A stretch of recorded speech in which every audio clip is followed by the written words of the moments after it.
정말 말도 안 되는 얘기죠. 제가 정말 더 유명해지면 저격하겠지만 지금은 아닙니다. 지금은 웅크리고 있겠습니다. 금융, 쉬워서 덕질할지도 몰라. 금융 쉽다게 채널에 오신 것을 환영합니다. 우선 첫 번째, 두 번째 영상을 봐주셨던 구독자분들 진심으로 감사드립니다. 그 얼마나 힘든 일인지 잘 알기 때문에 여러분들의 노고에 다시 한번 박수. 저를 감싸고 있는 수많은 사람들이 일관된 피드백을 주셨습니다. 졸라 재미없다고. 네, 그래서 저도 내가 스스로 살아있다라고 느낄 때 그 말하는 환경이 사실은 뭐 강의 환경이랑 좀 더 맞는 것 같아서 이렇게 좀 구도를 바꿔왔고요. 많은 의견들 여러 채널을 통해서 주시면 다 겸허히 수용하도록 하겠습니다. 여러분들 사랑과 간식으로 커나가는 금융십덕입니다. 그럼 이제 이번 얘기를 시작해볼까 하는데요. 돈의 알고리즘이라는 제목 다 보고 들어오셨을 텐데, 네, 오늘 얘기는 첫 번째 영상과 어떤 연결이 있냐. 첫 번째 영상, 부자의 세 가지 요소라고 말씀을 드렸는데, 첫 번째 시간 자유, 두 번째 건강, 세 번째 세 번째 관계, 이 세 가지를 말씀을 드렸는데, 그 중에 시간 자유 첫 번째 이야기가 어떻게 보면 연결되는 얘기라고 보시면 될 것 같아요. 시간 자유는 경제적 풍요를 뒷받침해서 이루어질 수 있는 부분인데, 그 경제적 풍요는 돈의 알고리즘을 알아야만 얻을 수 있기 때문이죠. 잘 들어보시고, 정말 이게 내가 갖고 있던 기존의 시각들을 좀 깨부시고 새로운 시야를 만들어준다 라고 하면 돈 벌면 쓰는 것밖에 모르는 우리 똥멍청이 내 친구들에게 한번 공유를 해주는 사랑, 평생을 책임지는 세 가지 소득이라고 합니다. 나고 자라고 나이 들고 하늘로 돌아가는 그 과정 안에서 자연스럽게 흘러가는 시간 속에서 벌어내는 소득이 세 가지가 있대요. 첫 번째, 사회로 나와서 내가 스스로 직접 일해서 버는 소득, 근로소득입니다. 근로소득. 이건 여지없죠. 그냥 얼마나 어떤 노력을 했냐에 따라서 월급의 크기가 달라질 뿐 다 똑같이 벌어낼 수 있습니다. 두 번째, 이제부터는 여러분들이 조금 생각을 하셔야 될 텐데, 두 번째 소득은 바로 정보소득입니다. 정보소득이 뭐냐라는 걸 가장 직관적으로 설명할 방법을 제가 수많은 강의와 연습을 통해서 밝혀낸 사례 한 가지 말씀드릴게요. 길 가다 보면 여러분들이 2만 원이 떨어진 걸 보게 됩니다. 이 2만 원을 나 혼자 봤어요. 나 혼자. 그럼 이 누구 건가요? 바로 제 겁니다. 하지만 하필이면 저랑 덩치도 크기도 키도 비슷한 남성과 같이 보게 된다고 하면은 아마 평화적인 협상을 거쳐서 만 원 나눠 가지게 될 겁니다.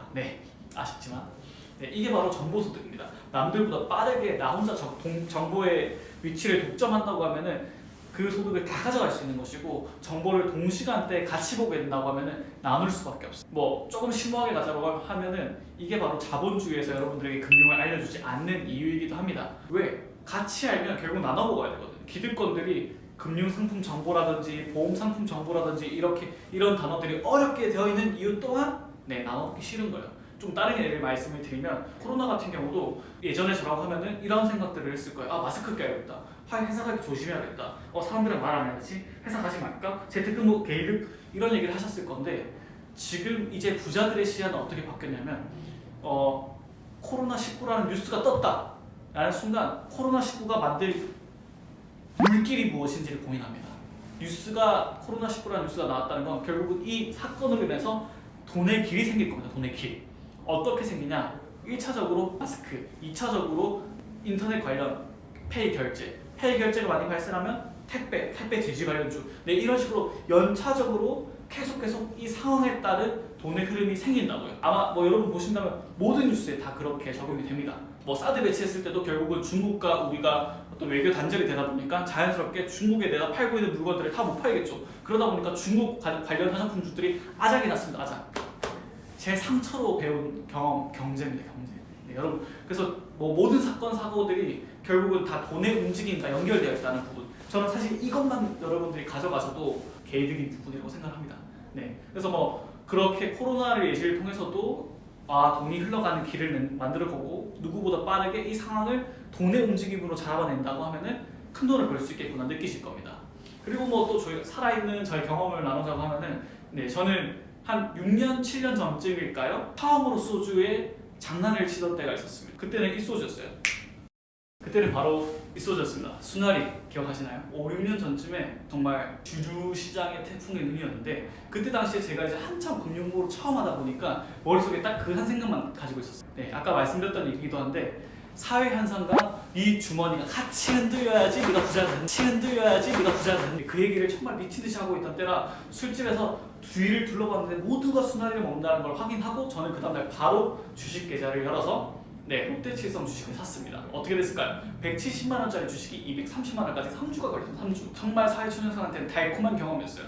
처음으로 내가 열심히 해서 또 번 돈들이 정보를 찾아가서 소득을 불어내게 된 계기였던 거죠. 뭐 그전까지 펀드도 작게 해봤지만 실제로 막 2주 만에 100만 원이 더, 제가 그때 돈이 많이 없다 보니까 2개를 샀었는데 100만 원이 불어난 어마어마한 경험이었죠. 그래서 정보 소득 이까지였고, 그리고 세 번째 바로 열심히 내가 일을 해보고, 그리고 그래 일해서 번 돈들이 같이 정보를 찾아서 들어가가지고 돈이 불어나고, 그리고 이 돈들이 같이 잘 모여야만이 할 수 있는 소득의 끝판왕, 바로 불로소득입니다. 뭐 저희 건물 정확하게 말씀할 수 없겠지만 저희 100평짜리 4개 층 쓰고 있는데 임대료가 한 7천만 원 정도 됩니다. 7천만 원. 네. 여기 이런 건물이 15층짜리까지 있어요. 15층까지. 그리고 6층까지는 또 별관까지 있어요. 네. 얼마인지 대충 아시겠죠? 뭐 2억 5천 내외일 것 같습니다. 근데 이런 건물주분들이 이런 건물이 하나일까요? 네. 그럼 저희는 이런 결론을 도달할 수 있습니다. 한 달 동안 숨만 쉬어도 임대료는 따박따박 들어옵니다. 네, 그렇기 때문에 이런 끝판왕의 영역에 여러분들 가고 싶으신가요? 가고 싶다면 이 얘기를 꼭 아셔야 됩니다. 자본가는 내가 일하지 않고 돈이 일하게 한다. 뭐 근데 그럼에도 불구하고 근로소득이 없었던 자본가는 또 없습니다. 그래서 여러분들과 똑같은 시기에 똑같은 방법으로 시작을 하셨던 거고, 다만 내가 돈에 대한 알고리즘을 어떻게 가져가고 살아가냐에 따라서 이런 돈을 벌게 만드는 시스템도 아직 만들어 갈 수 있다는 부분 꼭 기억을 해주시고, 그러면 이 소득 세 가지를 벌어내기 위해서는 우리는 어떤 실행을 해야 될까? 이제 고민이 조금 더 현실적인 고민이 되고 계신가요? 안 되신 분들은 여기서 영상을 나가시면 될 것 같고, 다음에 들어오시면 될 것 같고, 되신 분들만 좀 따라오시면 될 것 같은데,